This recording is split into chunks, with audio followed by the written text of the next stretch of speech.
Good afternoon, everyone, and thank you for joining the Department of Libraries. My name is Catherine Delneo. I'm the State Librarian and the Commissioner of the department, and we have pulled together an overview for everyone on S.220, an act relating to public libraries in Vermont.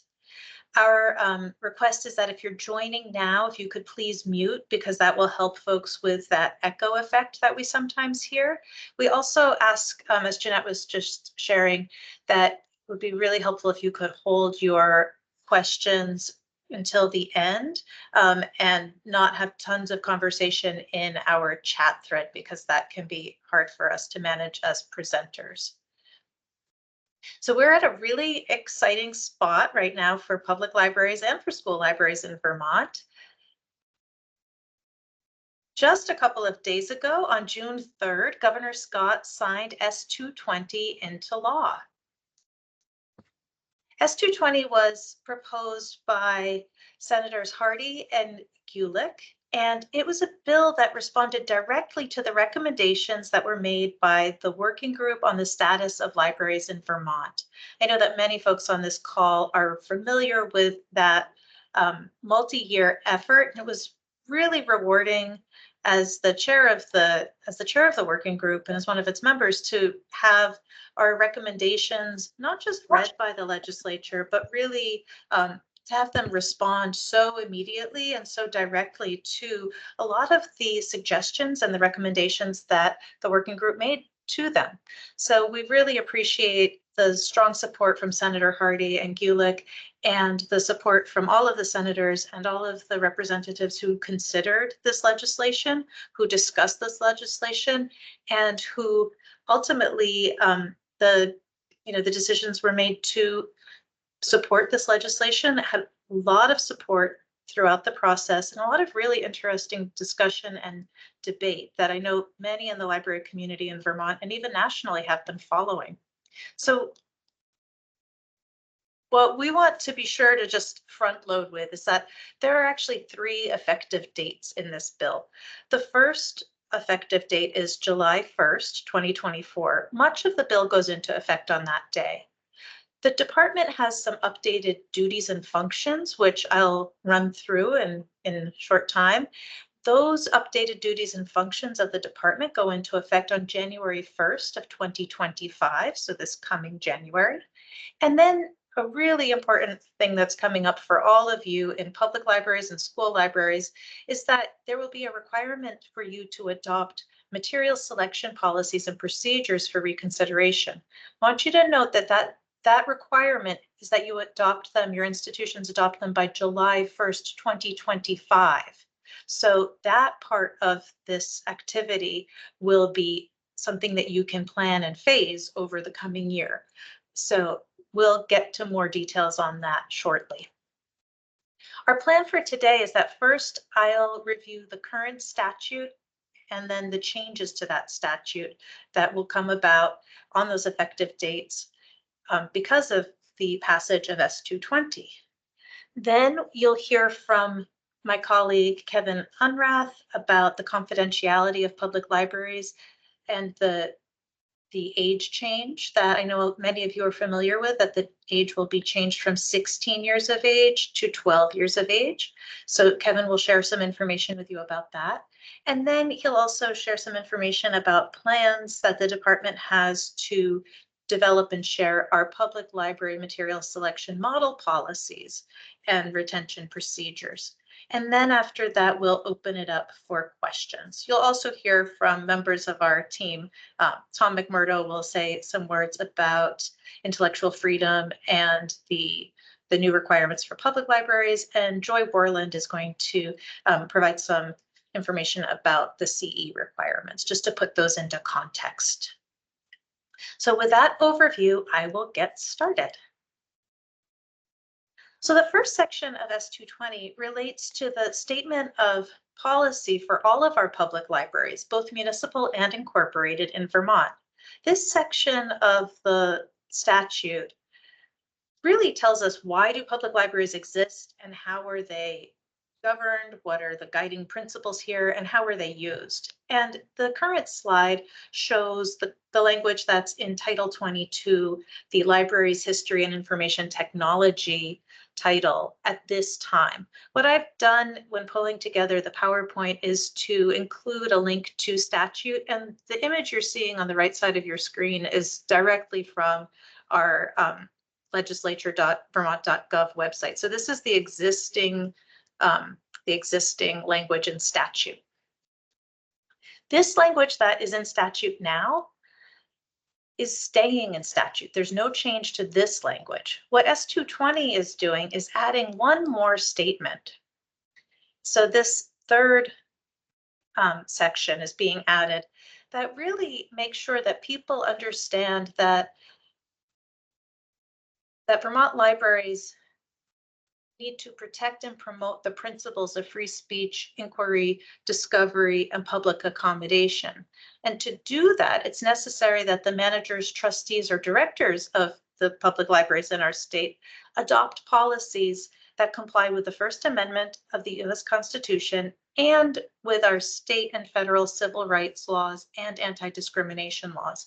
So this new additional language is really reminding everyone that those are important things to consider when developing any library policy. This subsection is really not just talking about our policies with collection development, but also your policies at a local library that relate to programs, your policies that relate to meeting room use, all of the policies of your library and how you govern and administer your library and the services that you provide.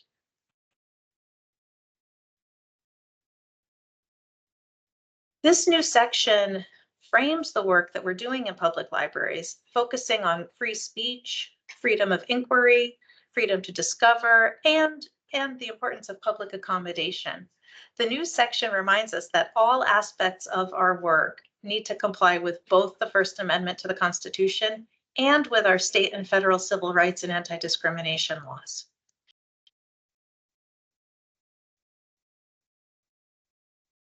Interestingly, current statute's clear that trustees have the authority to set policies for both municipal and incorporated public libraries, but current statute currently includes no mention of material selection policies or any specific instruction about what to do with those important policies or the procedures related to the reconsideration of materials in our libraries. S.220 responds to what the working group heard, which was that libraries really need some strong direction here, that every library needs to have these policies, and that every library in our state needs to bear in mind as they develop the policies that the policies need to support not just the First Amendment rights of the citizenry, not just the First Amendment rights of the public, but also our civil rights and anti-discrimination laws. So when we're thinking about library collections, we think about people's freedom to speak, to freedom to express themselves through the materials in our collections, freedom to read those expressions, but also people's rights to see themselves reflected in the collection, the importance of including materials that reflect our diversity in the state, including diversity of race, ethnicity, sex, gender, identity, sexual orientation, disability status, religion, and political beliefs.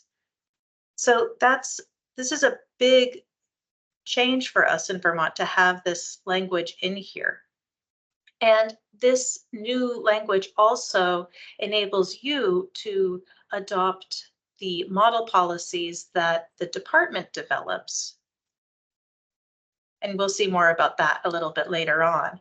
Before we move away from this idea, though, we really want to focus on, this is really one of the most important aspects of this bill. At a high level, this new language helps us to center the idea that public libraries are for everyone. And the language highlights the importance of prohibiting discrimination in public library collections and encouraging inclusivity. And I want to call on my colleague, Assistant State Librarian Tom McMurdo, to share a few more words about the importance of this change. Tom? Yeah, would you like to go to the next slide? There you go. Yep. Hi, everyone. This bill is important because unlike similar bills in Illinois and Maryland, S.220 specifically focuses on anti-discrimination law and equal protection. So, by citing the 14th Amendment and the Civil Rights Act of 1964, rather than relying solely on the First Amendment, a book that is about or by someone from a protected group is protected under these laws. The books that are most often targeted for bans are about people of color and LGBTQ subjects. So this means that the removal of a book may violate the Equal Protection Clause of the 14th Amendment and the Civil Rights Act of 1964, which prohibits discrimination on the basis of race, color, religion, sex, or national origin. So because of these protections, the burden shifts to someone challenging a book to show that their claim somehow trumps these anti-discrimination laws. So that's a tall order and changes the dynamic when faced with a challenge. This asks the petitioner to prove it and no longer puts libraries on the defensive. Because in some cases, as I said, removing a book from the shelf may actually violate someone's right to equal protection, to representation within that collection. Vermont is leading the way with this landmark bill.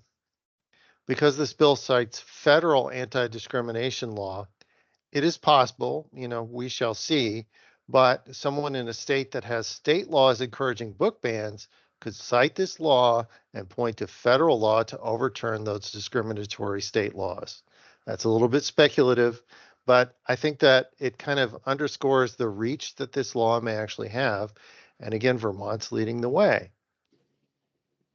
This may be the beginning of the tide turning against nationally organized book ban campaigns, and it could eliminate the chilling effect, knowing that someone has to prove why they would remove a book from your library rather than someone making a challenge and you having to justify why it's in the collection. Unlike the Illinois law, which some say makes book bans illegal, S.220 does not interfere with one's right to petition for the removal of a book. This is an important point and will likely make S.220 more durable, less open to challenge. People have a right to bring challenges to books in their library, but again, S.220 puts the burden of proof on the petitioner. So I think we've been feeling like we've been on the defensive in libraries against these book challenges.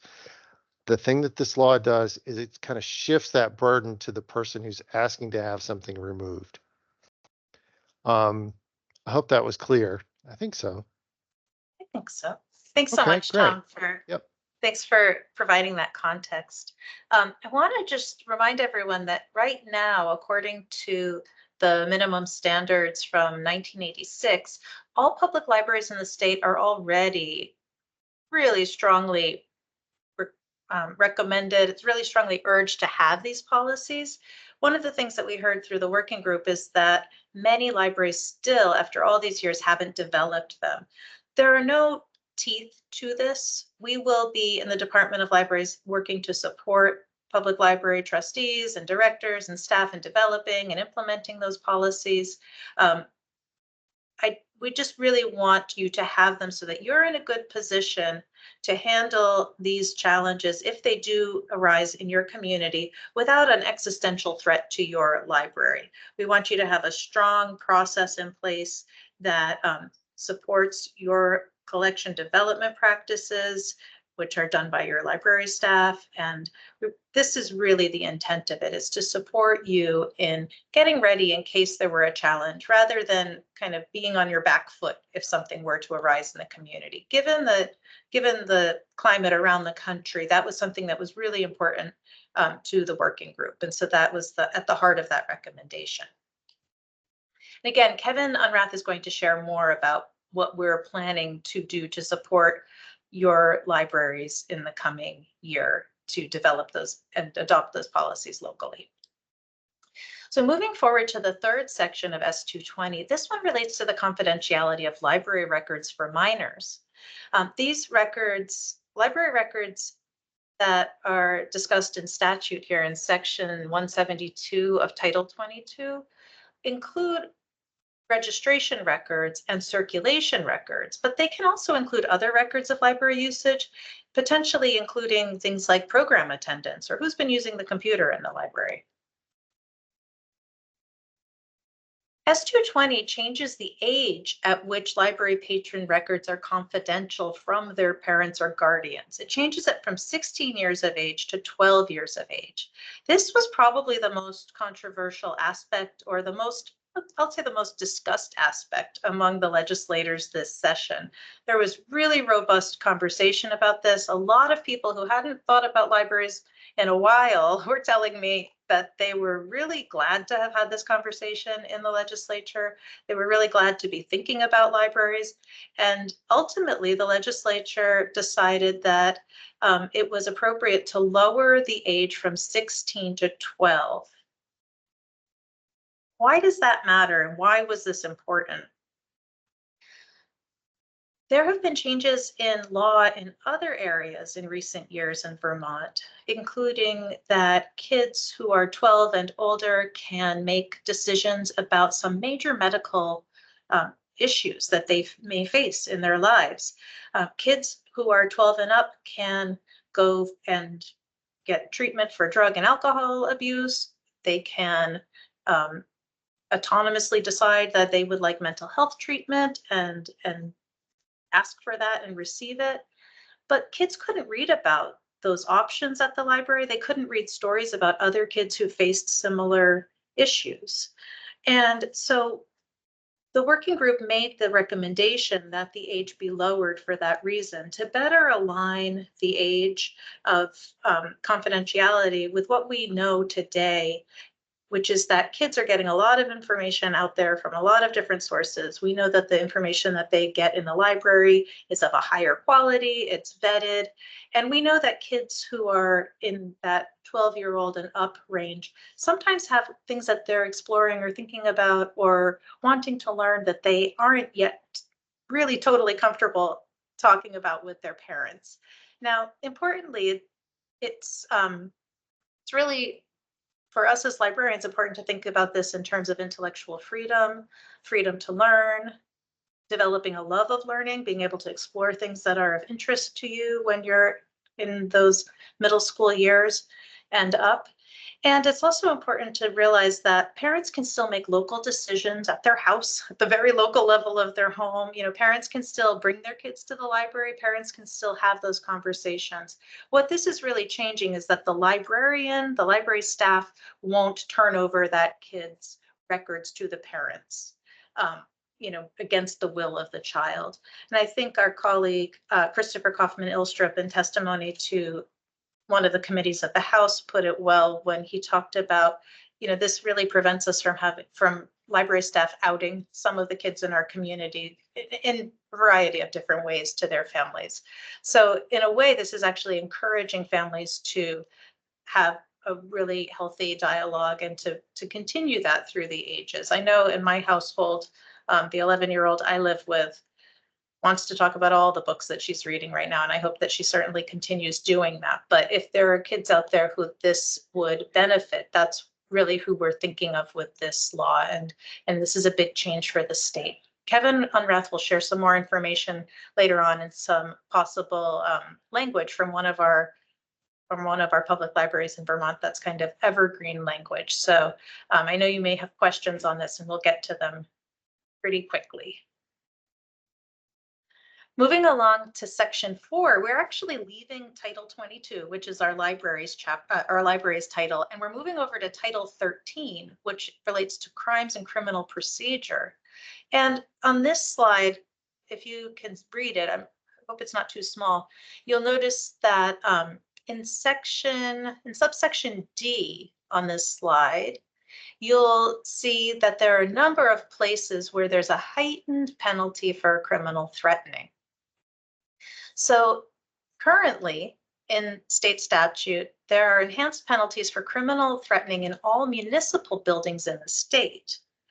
And in our state, criminal threatening typically carries a consequence of imprisonment for a year or a fine of up to $1,000 or both. But in municipal buildings, if someone criminally threatens someone, then the penalty could be 2 years and $2,000. So it's an enhanced penalty. Now, the statute that we have in place currently actually applies to a large number of our public libraries because many of our public libraries are housed in municipally owned buildings. But that meant that there's a difference between the act of criminal threatening in a municipal public library and an incorporated public library. So that is something that the working group recommended that the legislature look at, and they did. They looked at it and they decided to call out public libraries as a location. So rather than saying a municipal or incorporated public library, they've wrapped in all public libraries. So those enhanced penalties will now apply in all public libraries in the state. While they were at it, our colleagues in the Legislative Council also noticed that there was language about private schools and what they had been called previously wasn't in line with the current language, and so they updated it to private independent schools. So they used the opportunity of touching this statute in this bill to also clean up that language and bring it in line with the current way that we refer to those schools in the state. The working group had heard from many staff and trustees of public libraries that public safety is a real concern.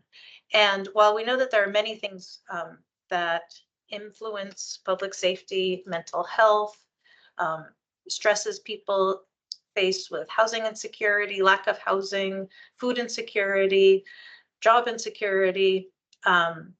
We know that substance abuse, there are all sorts of things impacting public libraries today. We have limited ability to change some of those ourselves, but one thing that we did want to do was to promote increased safety, and including all public libraries in those locations where there are these enhanced penalties for criminal threatening is a way of providing a little bit more safety and promoting safety in our incorporated and our municipal public libraries. So this next section gets a little bit confusing because in Title 22, there's a section about our incorporated libraries. So it's Title 22, Chapter 3, which is about public libraries, Subchapter 2, which is about our incorporated public libraries. Right now, what I'm about to say only relates to incorporated public libraries. There's a separate bunch of text that is about a separate subchapter that's about our municipal public libraries. So on the slide, you'll notice that it says incorporated public library in purple. So just bear that in mind. Right now, the current statute clusters all of the duties of the trustees and all of the roles of the trustees into one big hefty paragraph. Without any real change to those duties, the language, the amendment through S.220 is just pulling those bits and pieces out into distinct lines and making a little bit more clear and easier to read. All of the duties here for the incorporated public libraries are within their current set of duties now. There's no addition of duties. There's no change in the duties. It's just clarifying the roles a little bit and cleaning up the language.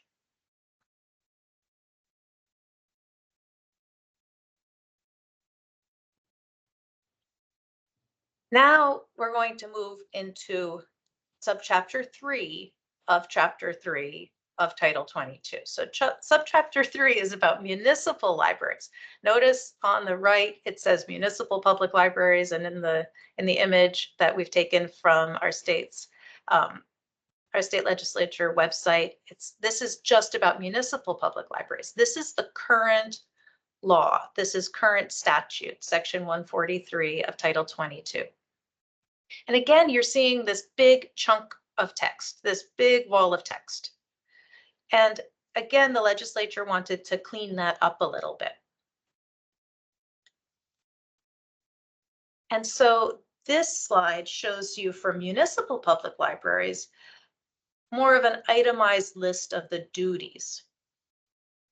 So each thing is, each duty is listed separately, and there's more clarity about the roles municipal public libraries trustees perform now. There is not any change here to the standard activities, kind of the default activities of municipal public libraries. Now, one of the questions we hear a lot at the Department of Libraries, and I've certainly heard this at many of the libraries that I've visited over the past couple of years, I walk through the door, they say hi, we visit the building, and then they say, do you know who my boss is? And it's always a little confusing for me because I'm not looking at their town charter and I'm not, I don't really know the dynamics, but sometimes this question arises, who's my boss? Do I report to the Board of Trustees? Do I report to the municipal manager, the town manager? What's the story? So this confusion is something that S.220 attempts to address. So S.220 does that by outlining the default relationship that already exists now between the Municipal Public Library Board of Trustees and the director. So the default relationship currently in our state is that the Board of Trustees hires the director and they also supervise the director. However, we know that many of the towns in Vermont have charters or other documents that are on file now that clarify other roles. So if your municipal charter states that the library director reports to the town manager or that they're hired by the mayor or whatever it may be, that is still the case. S.220 does nothing to change it. It just clarifies the relationship a little bit by saying that the library director shall be under the supervision and control of the library board of trustees. And then there's that caveat, unless the relationship is otherwise specified in the municipality's charter or by written agreement between the legislative body of the municipality and the trustees. So what does this mean for me? It means that if I come to your library and you ask me that question, I'm still going to need to look at your town charter. I won't be able to answer that day. And that's the same thing that'll happen if you call Joy or you call Kevin or you call Jeanette or another member of our team. We still will be looking at those same things, but the default relationship is that the board hires and then supervises the director in municipal public libraries. And just as a note on that, we did confer with colleagues at VLA and we did confer with colleagues at the Vermont League of Cities and Towns about this. And the language that is in statute was the recommended language that we received from the Vermont League of Cities and Towns after we all talked it through. And so we are all kind of on the same page about that. And if you have questions about it, of course, you can follow up with us. And if your municipal governance folks have questions, they should be able to get the same answer from VLCT that they're getting from us, we hope. One of the final big things for us at the department in S.220 is that our departmental role is outlined in statute. We're a department of the Agency of Administration. We function within the framework of state government. And it's really kind of fascinating to learn about this as I've become the state librarian. I hadn't really thought about it much before, but pretty much everything we do, everything we're focused on, are those things that are listed in statute, either in I think it's section 605 duties and functions or section 606 other duties and functions. So we really wanted to have our work align better with your needs and the needs that we heard from the working group and the recommendations that the working group made to the department.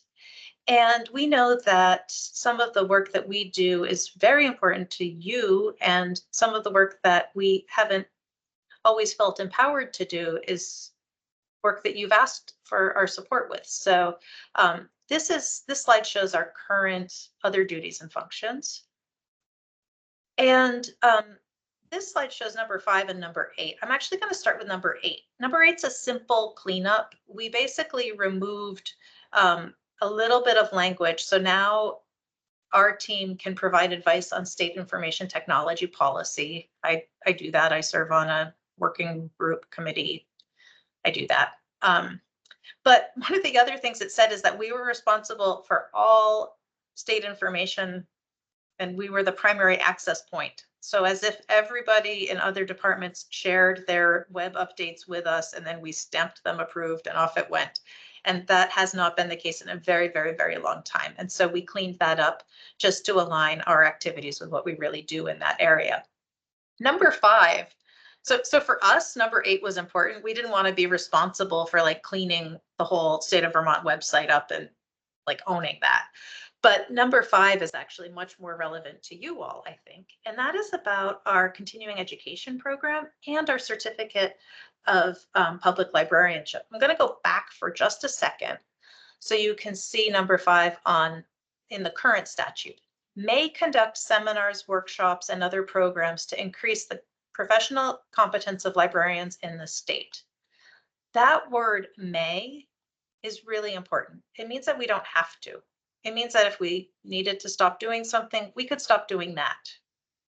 That was of concern to folks, and we heard that throughout the working group, how important the work that our team does in providing professional development in Vermont is, especially since many folks who are librarians in Vermont haven't had the opportunity to have a formal library training and they don't have a formal degree, and that we really help libraries to ensure that they've got staff who are trained and can continue with professional development. So we wanted to keep doing that. And to be frank, I felt funny signing certificates when we had no real authority to sign certificates. And so here is this new language. And I want to call on my colleague Joy to share a little bit more information about why this matters with you. Thanks, Kathy. Hi, everybody. So the statute says that every citizen has a right to a free public library. It doesn't say that it has to be staffed by a trained person, but if they're going to have good services, then it should be staffed by a trained person. So it's the actual language is that every citizen of Vermont should have access to the educational, cultural, recreational, informational, and research benefits of a free public library. So the certificate and the other CE that we offer at the department makes this essential right more consistent throughout the state, because we're training staff who are new in the field and also providing supplemental training to experienced librarians. So this results in better library services to communities, no matter where they are, whether they're in a small town or a big town, whether they're librarian has a master's degree or not.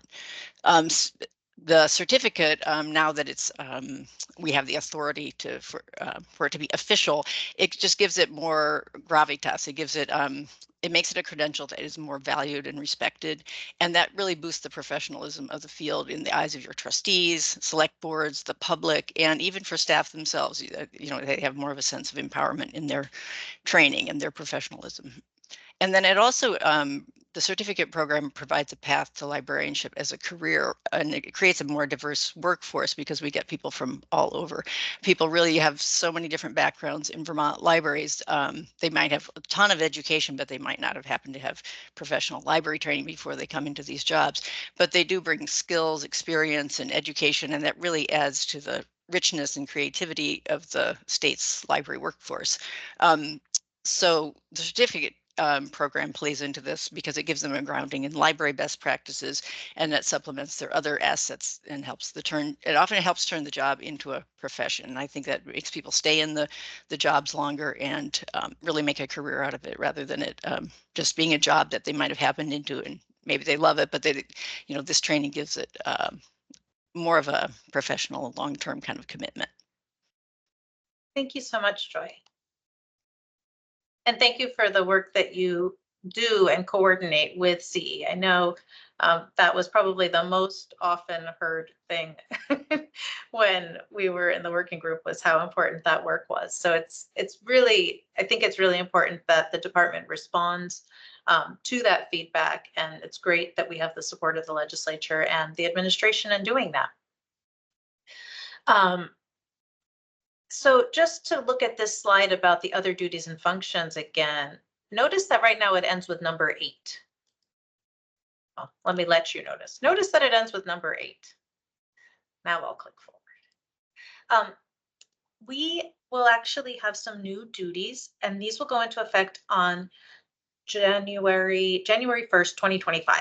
And we will be working to get ready for that change in the coming months. One of the things that we'll be empowered to do is to develop and adopt model policies on a number of different topics. Meeting room use, displays, patron behavior, internet use, library materials selection is a big one. And there's some leeway there, other relevant topics. So other relevant topics to public libraries.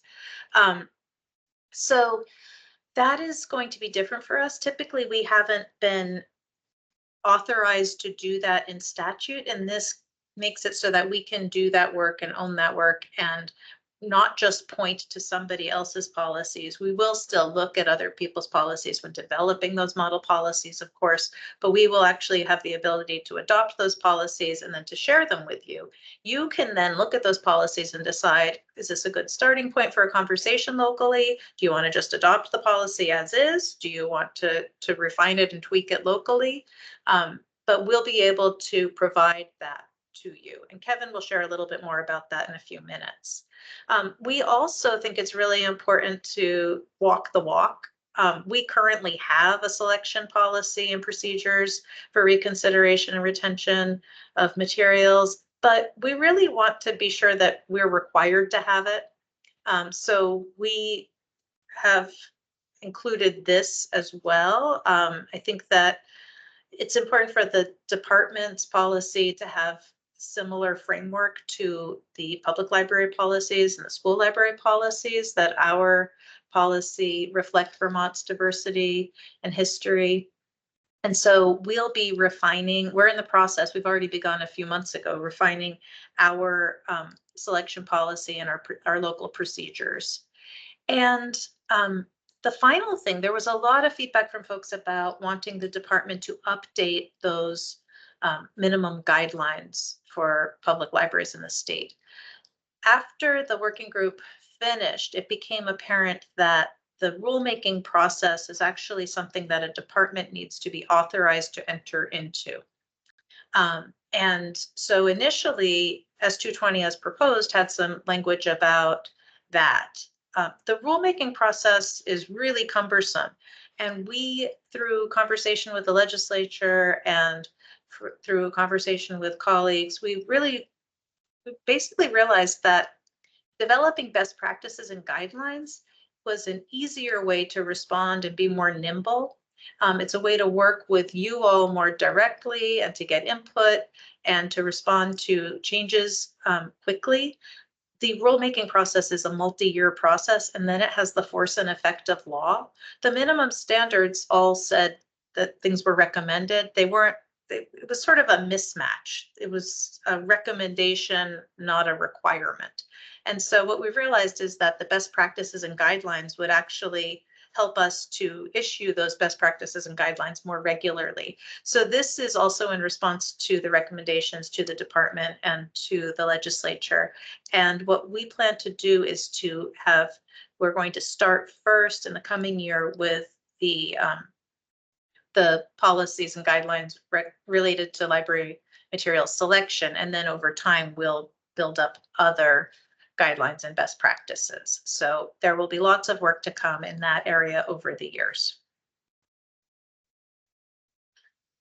And that just helps us to, it matters because it helps us to provide some benchmarks and guidelines and to help you all in your work. And finally, I just want to share this with you. I don't know how many school library staff are on the call, but there is something, even though this is a bill that has a title that it relates to public libraries, there is information in here, there is statute change that relates to school libraries. And so Section 7A leaves the realm of public libraries and moves over to Title 16, and it addresses school libraries. And currently there's no mention of school library material selection policies. we heard in the working group that school libraries, like public libraries, really need to have those policies in hand in case they have a challenge.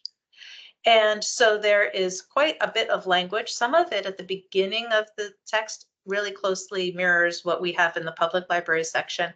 And then the school librarians in the Vermont School Library Association had worked with a different senator, Senator Bobby Farley's Rubio, and he had a bill that was sort of attached to S.220. And so their language is a little bit different.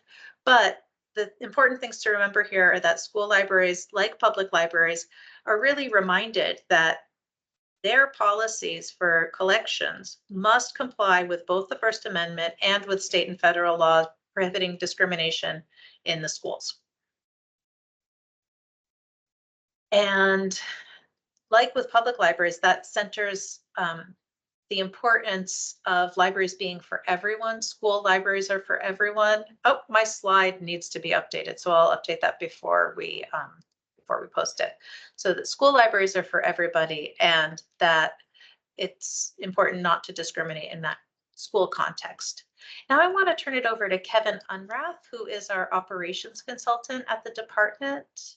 And Kevin is going to talk about some of the things we've been getting kind of advanced questions from you all about. And so Kevin, if you could jump right in. Thank you. And we'll go real quick on this particular slide. This is just a reminder that the only change to the confidentiality statutes is really that change from age 16 to age 12 that Cathy pointed out earlier. We can jump to the next slide, but there's no other changes. So really, this should be a pretty straightforward policy adjustment. If you want to jump forward one. So a few points to consider as you consider this change that does take effect July 1. This applies to public libraries, so school libraries are separately covered under federal law. The best practice for really creating a policy, if you do need to update it, is to make it evergreen. So rather than putting that age of 12 in, if you had the age of 16, we would suggest instead creating something that directly cites statute, and then your procedures can refer to the specific age. And that way your board doesn't have to go back and update that policy if there are future changes. And by the way, evergreen policies are great, not just for this, but for other policy changes you're making in the future.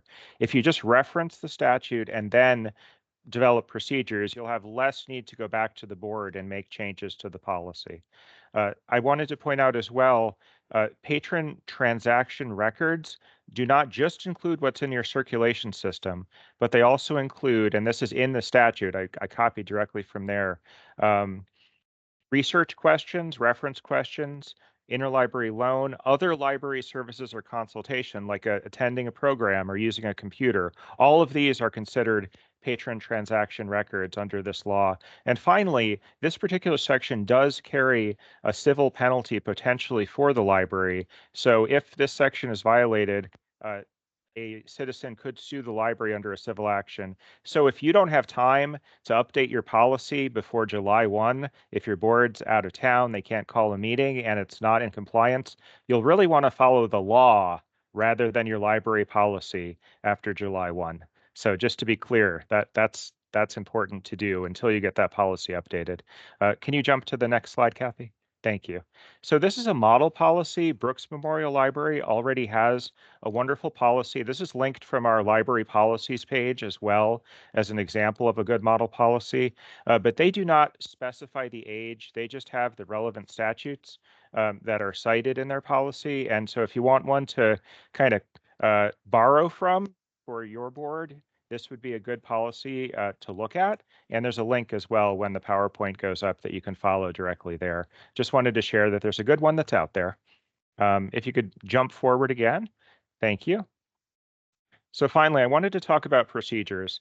As I mentioned earlier, you should already have procedures in place to deal with minors who are 16 or 17. So really, this is just adjusting that age downward to 12. But I came up with a few things that you may want to consider as you move forward. So how does your library establish a patron has reached that age of 16 currently, and how will they establish in the future that they've reached that age of 12? Do they ask for a birth date on registration? Do you ask during checkout? If a parent or guardian is asking for a patron record, do you ask how old the child is? And then how will you shift that? I want you to consider the automated messages that go out from your integrated library system or letters or phone calls that you make. So how are you going to update the way that those happen so when a patron reaches the age of 12, their parent or guardian aren't getting those messages? You can, I don't know what you have in place, so I don't know how you want to update it, but it's something for you to consider as a procedure. And finally, if you're dealing with a situation where a parent or guardian is inquiring about a lost or an overdue material, inquiring about a child in the library. I'm sure you all have dealt with these situations before, but you really will want to consider that in light of this lower age limit and think about what your procedures will be in those circumstances. And also, I think maybe some training for your staff that will be dealing with these questions. As always, Joy and I are here and welcome any specific questions you have as you go through this, but I wanted to just lay out some ideas there for you to consider. So that's the age change in a nutshell. I want to leave time for questions, so I won't spend too much on our model policy plans, but we will be developing and adopting model policies in relation to a whole suite of items. But what we're going to focus on first are model policies for material selection and reconsideration, because those are the policies that libraries around the state will be required to have in place. So we will develop policies by January 2025. Libraries around the state will be required to have them in place by July 1st of 2025. So that's going to be what we'll focus on. And those model policies will roll out other ones over time. But those model policies are going to include language as Tom and Cathy had mentioned at the beginning, that relate not just to the First Amendment, but also the Civil Rights Act and anti-discrimination laws and public accommodations. I think we're ready at this point to take questions. So thank you. Yeah, so if folks could raise their hand, and again, you are welcome to turn on your camera so we can see you, and Cathy's gonna stop sharing so we have sharing. a little bit more. Yeah. Yeah, there's one question already in the statute, and I want to clarify something. So there's no change to what is confidential in statute. Statute hasn't changed what is confidential one bit. The requirement or the list of items, that's currently in statute. There is also no change to any penalties. That wasn't discussed this legislative session. There's no change there. That's all current statute. So the only change about confidentiality is that where it had been that records for 16 and over were confidential from parents and guardians, now it's 12 and over. So I just want to make that distinction, because it is true that there could be a lawsuit that's filed. That's the case today. That could happen now. Great, thank you. Robin, you have your hand up. I do. Hi. Hi. I'm standing in for Amy Grasmick, who is unable to attend. I'm the chair of the Board of Trustees for Kimball. We had a question about the language that says ensure compliance with the terms of any funding, grants, or bequests, and what the limits are to that language, and how it pertains to signing grant agreements. And I will tell you that the issue on the table for us right now is some grants from historic preservation.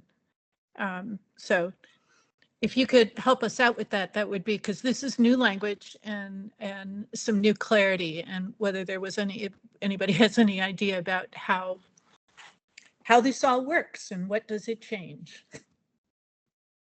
Robin, hang on a second, because I was transferring between the PowerPoint and now I'm looking at the actual as passed. So can you just repeat what exactly you're looking at, the public library or the public municipal or the incorporated? We're a municipal library. We are an elected board of trustees.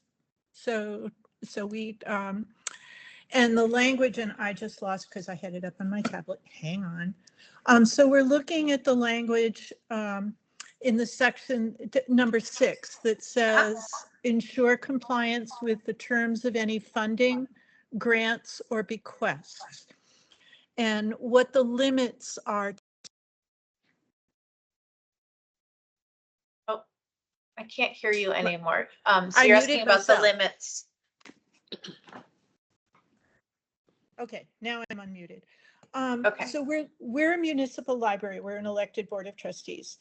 And so the thing that we're looking at is the language in item number 6, ensure compliance with the terms of any funding, grants, or bequests, and what the limits are around that and how it pertains to actually signing grant agreements. And I will say that on the table for us at the moment are some grants for historic preservation so that we can stop having a leaky roof. Yeah, so Robin, I think that in your specific instance, what we'll probably need to do is to have Kevin follow up with you, because we'll need to look at, people will need to look at the town charter. My quick answer is that I don't think it will change very much. So if your board of trustees received a summer reading grant and you all took that money in from us, and you delegated that the director could sign for that, then you would do the same things moving forward. There's not, it's really, however the town has set it up in the past, whatever your practice has been should continue in the short term. I don't see that there's going to be any change in the structure of how you typically have been operating in your town. The things that your staff and your trustees have been able to sign, you'll still sign. The reporting done by your director or your trustees to the grantors will continue. So you will just continue your normal relationships, but you would probably want to connect with your municipality to confirm that with them. I would think that things should continue pretty much as they are. This isn't there shouldn't be a huge change in this for anyone. Okay. Okay. But we can have Kevin follow up with you after. That would be helpful. Great. I think we certainly are in need of some guidance about we're in need of some guidance, but I will report that back to the board. Okay. All right, so we should move on. Margaret, you have your hand raised next. Go ahead and turn your camera mic on. Hi, everybody. Thank you. Thanks for this. It's been super helpful.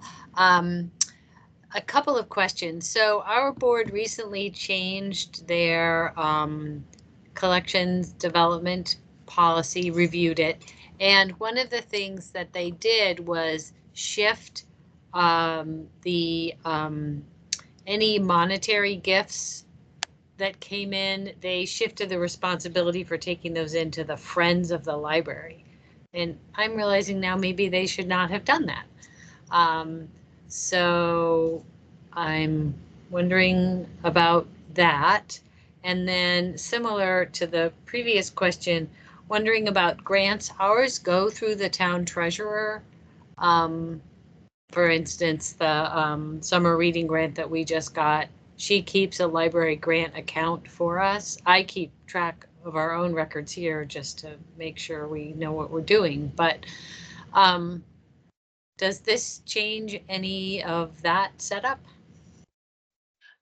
Kevin, do you have something you want to share back? Yeah, I can field it, but you may be able to field it better. So, well, I think a key word in there is compliance.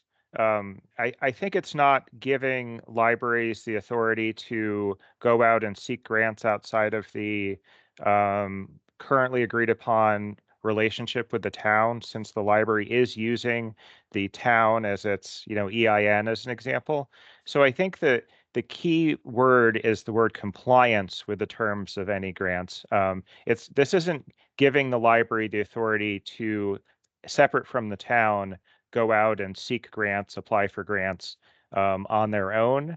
That I think this is really just making sure that when a library does apply for a grant within the overall process that's established between the library board and the municipality, that they comply with the terms of those grants. So I think that word compliance is probably the important word there to clarify this question and also the previous question from Kimball, if that makes sense.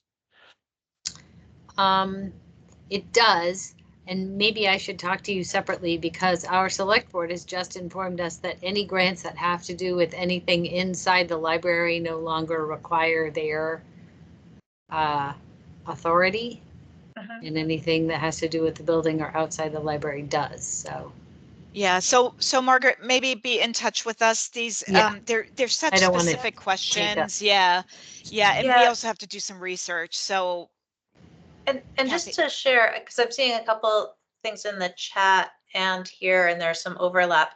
I want to share that we've decided that we can extend past 2 o'clock. There's a lot to get through. I went as fast as I could, but I still went long. So we in the department can stay longer, and we will stay longer. And if there are questions that we didn't, for some reason we don't get to today, we will set up more conversation times, and we'll be talking about these things in our county and large libraries meetings. So this isn't the only time we're here to answer your questions. A lot of the questions are really specific, and they get into that relationship with the charter, the relationship with other documents. My sense is that if the town is saying something to you in a casual way, it might be good in general to have them write it down. And I think probably in Charlotte, they do that. And the important thing to remember is that the way that statutes written, that was a no, they don't always write it down. It's good to have it written down because then, and even if that means your trustees write it down and send it back. We had a nice conversation, town manager, and this is what we talked about, just writing to confirm that's how we'll move forward. Even those types of like kind of friendly documents can be very helpful later on if somebody says, Margaret, why are you guys not maintaining the outside of the library here? What's your deal? So those are just things, those are sort of things we can keep talking about, and we can answer more specifics best in a one-on-one type of a way, I think. The general idea here, though, is that with these changes, there's not much that has actually changed. The substance of the statute that exists now, these aren't intended as giant sweeping changes. This language was added for clarity's sake. And as we read the language the first time, it might feel different, but you'll likely find that you have a sense of how your library has done this with the town for all these years, and that will continue. So I see hands up. Susan O'Connell. Susan was a working group member, so thank you, Susan, for that contribution and all your contributions. Hi, everyone. My question is regarding the confidentiality of library records age change from 16 to 12.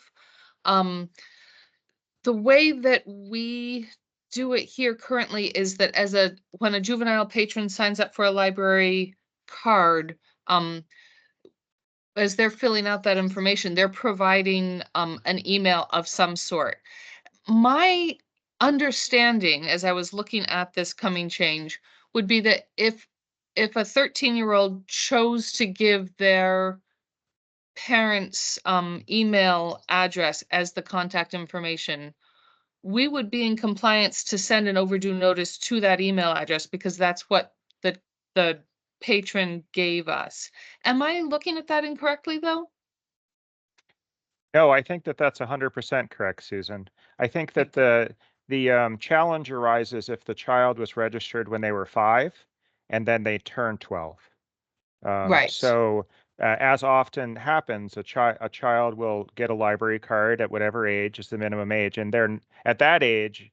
They didn't, but if they signed up for the card and gave their parents' email at that age, then certainly that would be just fine because that's implying consent. Okay, so a follow-up question. Currently, when we're renewing a library card, if there's a kid that's 16 or older, I'll look through their contact information and I'll say, oh, it looks like we're sending your overdue notices to your mom. Should we keep doing that, or do you have an email you'd rather get them at for yourself? So I would switch to start doing that at age 12. But what if at age 12, when their library card is it's time for it to be renewed. They say, yes, I want that still. And then at age 13 and a half, they no longer want that, but that's what we're still doing. How do we stay within compliance if that, like, we check every 2 years? Is that good enough to avoid a civil suit, or? I think that it's an interesting thing because Yeah. we've had 16-year-olds who started out as 12-year-olds and they've moved forward. And this question hasn't been like, oh no, what will we do? So I think Right. whatever we've been doing has been working pretty well. And now we just need to slide it down to 12. That's my sense. I think it would be Okay. great practice one thing you could do is have the practice of when you're checking out teenage kids, just checking each time, is this still the right library? Is this still the right address for you, the right email address? If you regularize that, that could potentially get them to give a new email address. So you have your mom's, do you have your own yet? And, we're not, we're not trying to force them to get an email address, but if they do have one, that type of scripting at the checkout desk could help, I think, to catch some of the kids, or, if it's close to maybe if it's close to their birth date when you're looking them up in the catalog. There was also a question in the chat thread about like the ID. And I would just say, if the parent is there with whatever you would do to give a 12-year-old a card now, you're going to do the same thing to give the card to the kid in the future. They don't need to have the photo ID that they don't have if their parent is attesting to them and following your regular procedures for giving a 12-year-old a card. It shouldn't change that aspect of the procedures either. Okay, thank you. And the opt-out question that Bree had, I think, was answered by Kevin in a question that Susan had. So hopefully that was answered. And then, Michael just took his hand down. Before we move to the next topic, though, in our department chat thread, we've been discussing scheduling a session about confidentiality best practices that will loop in some of these themes and give you more time to talk about what you do locally, because I think you'll find that what you're doing with the 16-year-olds locally can be applied just at a younger level, a younger age. Joy? Yeah, I just wanted to add about the opting in that I don't think it was fully covered. But it does say in the statute that if somebody gives the permission in writing, then it's okay. So I think that would apply to a child giving that in writing. Oh yeah, so adopting the form that people use that some libraries use for another family member or another household member to pick up their library materials, that could be used with youth as well. Good point. In writing. And there was a question about written records being more confidential than other records. I have always erred on the side of, what happens at the library stays at the library. If you called the library and I sat at the children's desk, I didn't tell you if your child was in the room. Yeah. And that's what I would recommend for confidentiality's sake. It's one thing to make an announcement, Jimmy, your mom is on the phone. It's another thing to say, yes, Mrs. Jones, Jimmy's sitting right next to me. Those are two different things. Jimmy has a right to use your space confidentially. Okay, so so sorry to go over. There's a lot to work through. So thank you for answering Almi's question, Cathy. Let me see. We've answered Sue. I think we've answered your question just now. And then would it be correct to assume we should no longer require parental approval for library card registration for 12 plus, as a simple refusal to apply for a card could limit access?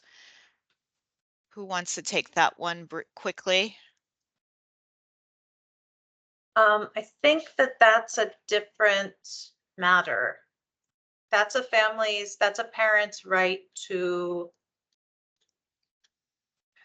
I think that that's a stickier wicket, to be frank. That's not addressed in statute, and that's not something that we discussed in this legislative session. So I don't think that that is something that is addressed here in statute. My feeling as a librarian is that I would like to see kids issued library cards from the minute they're born. I have a niece in another state who can't get a card until she can write her name. It's a travesty. Give the kid a card. So my recommendation on all the policies would be give the kid a card. That's right. But I think that the issue comes in with the billing aspect with children's materials, which is really different from the access question. If money were no object, give the kid a card, and if they walk off with a book, they just can't check out another one. You know, it doesn't happen. It won't keep happening. They'll have to bring the book back. And the best way, Sorry. Yeah. And Bree did have that question about overdues and billing and loss recovery. Again, that you would handle that the same way that you did with a 16-year-old as well. But again, I think roundtable and sort of swapping ideas for best practices will answer some of those, hopefully. Can I jump in with one question from the chat that came through that relates to this topic also? Wendy Hisco was asking about scrubbing emails on youth accounts.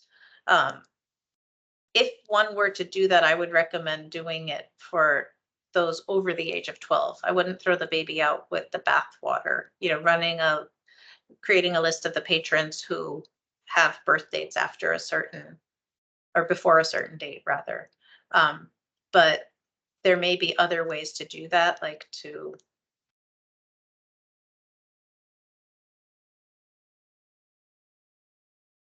engage the people who are coming in to check out. Similarly, Holly Hall asked a similar question about deleting for youth. And another option you might have would be to expire the accounts of those holders so that when they came in the library the next time, you would be able to ask that information. So instead of deleting the email, you could expire the account, and then knowing that when you have an expired account of a youth, you're really looking for that email as a procedure. So that's another option if it would work better for you to not lose that email. But I would say one of those two things. And again, whatever you're doing for 16-year-olds, I think just bump that back to the 12-year-old range. But that would be a second option.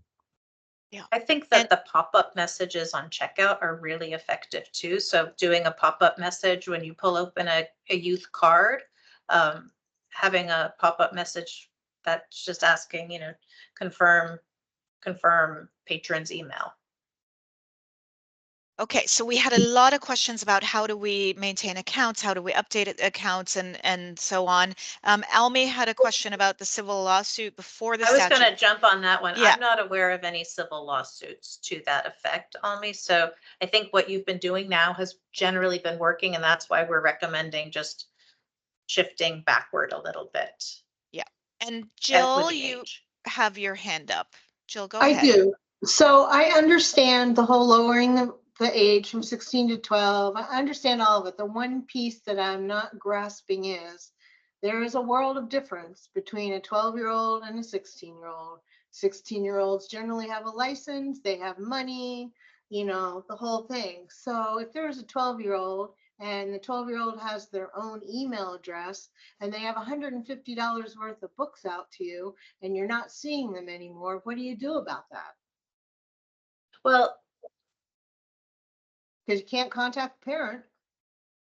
There are ways to address this, and there are libraries all across the country that have different ages and that still manage to collect. You can have a person who's responsible for paying the fees without telling them exactly which materials they are for. They are a family unit. If they come together and the kid is there, they can authorize their parents to know what has been checked out. I think this is one of those things that you will need to talk about a little bit more, but you know, a lot of 16-year-olds today don't have jobs and don't have tons of extra money. It's not like when I was a kid and I had an after school job or a summer job. So I think that, you know, it's really a matter of how you handle the billing on items and how you're noticing the child, that things are being addressed to the child in the mail rather than to their parent, to the youth, to the 12-year-old. Okay. Yeah.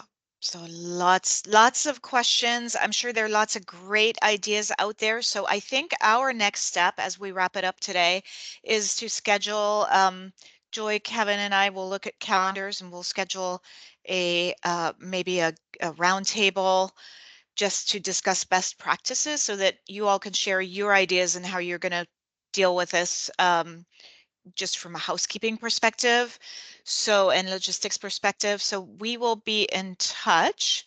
And Susan, you get the last question because of your work on the working group. So go ahead. Sorry about that. No I had worries. decided I would raise my hand because we're so far past, but I guess my finger slipped. So this is a completely different question. This is about replacing the minimum standards with best practices. I can see how that would make a lot of sense in terms of the legislation and to avoid that rulemaking process.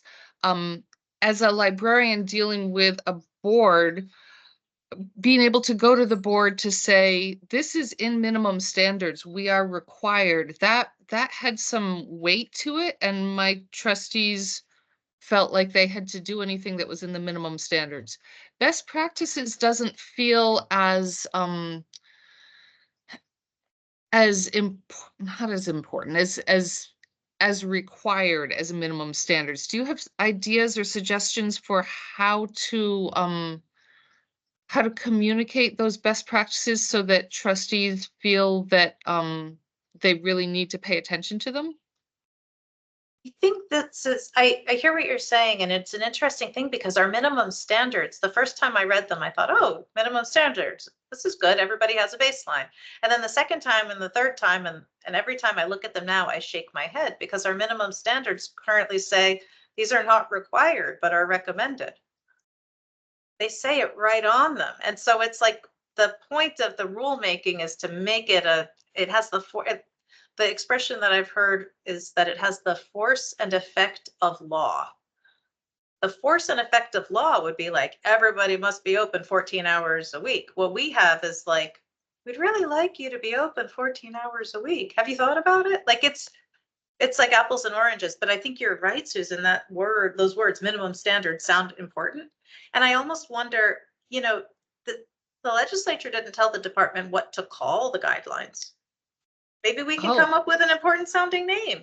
Yes, and that would be wonderful. Verify that we're allowed to call them that, and then we'll call them that. I think what we need to do is to really look at this together. And you, Susan, of everybody on the call, probably the department staff know too. And if there are other working group members whose names I'm just not seeing in front of me, the working group was a really wonderful opportunity. It was a very formal process. We all felt kind of a little bit squished and constrained by it, that it was hard to do the work we were trying to do. Because it was a public body, we couldn't like share a document. We had to edit in front of people. It was like really a tedious process. And that's really what the department was thinking we could avoid here, especially if we're going to issue recommendations in the end anyway. We don't have huge amounts of money to give people like some of the other states that have really tough minimum standards that they're putting out. So what we are thinking is that we'll start probably with looking at the type of information that is in the working group. I think it's around page 121. There are some tables about like how much libraries have as an operating budget of different sizes, and looking at the staffing levels of different sizes. And some of that information you're already reporting in the PLS. Maybe we gather that up, we sort of update some of those charts that are in the working group report on an annual or a couple times, maybe twice every 2 years, something like that basis. And we say, well, this is where we are. This is the benchmark right now. And like, we'd really recommend you get a little bit higher, and that we're kind of gently nudging in that way. But perhaps there's a way to do it so that it sounds like, you know, the department can say, we really strongly recommend this. And I hope that that means something to your trustees. And so I think it's a matter of how we couch it and how we present it and how we kind of formalize that process of making those recommendations, because we want to be able to be more nimble and kind of adapt more regularly. I think that's what probably we all want, that we don't end up with 30-year-old standards again. I think that makes a lot of sense.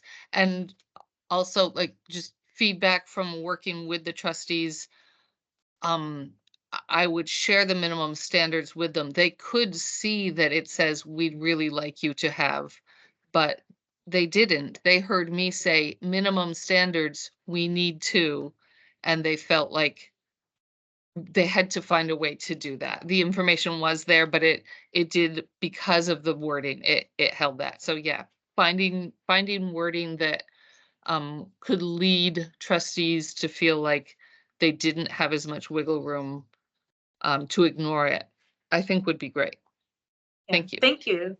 Thanks for sharing that, because I think it is important. Like, the words we use matter, and how we present it and how we roll it out matters, and maybe even like giving it a little bit more weight is important. So that's great. I'm seeing just a message in the chat from Cindy at Russell Memorial, and I've been thinking about this too. There are changes in open meeting law, and what we'd like to do, I think, is to see if we can get some of our open meeting law experts to do a webinar for the public library community on that. We've worked before with the Secretary of State's office, and I'm sure that they may be updating. I hope they'll be updating the guide to open meeting law, and we can certainly reach out to them to see if they can support our library community by doing a webinar. So we'll look for that too. I also need the update, since I am the secretary of the Board of Libraries, and I don't want to run afoul of public open meeting law either. So let's set that up. All right, so we have a lot of things coming your way from the department. So information on open meeting law, best practices roundtable very soon, and just lots of information. We will publish a page about S.220 this afternoon as soon as the recording is ready, and look for that, and I'll get that out on the listserv. So thank you so much for your interest. We understand this is a really quick turnaround for some of this stuff. So we will try to help you as much as we can with that. So thank you so much, and you know where to find us. Have a great afternoon.